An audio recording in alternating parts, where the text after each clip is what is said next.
Hi, this is Juan with Juan Sandoval Sprinklers, or some of you guys may know us as Juan Sandoval Plumbing. But what I want to share with you guys today is what to do or what can you do when your sprinklers don't come on.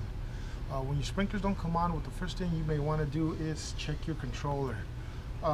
This is a battery controller. Some of you guys may have a wall-mounted controller, but what you want to do is check all your settings.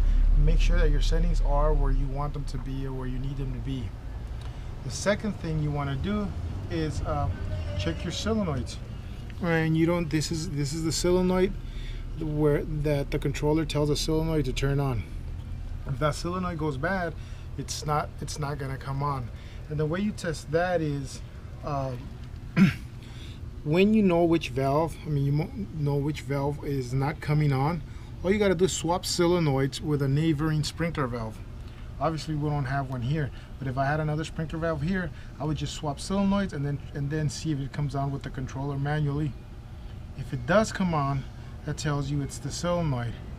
However, even though it's just the solenoid, I would still replace the valve, because there's other issues you could have down the road. These bleed screws leak sometimes, these stems leak, and there's also a diaphragm that goes bad in there. So if you don't want to mess around with it, I just change the valve, and that pretty much would solve your problem. Now, in the event that you need help troubleshooting your sprinkler system, feel free to give us a call at 562-608-8761 or visit us online at juansandovalsprinklers.com. Thanks for your time.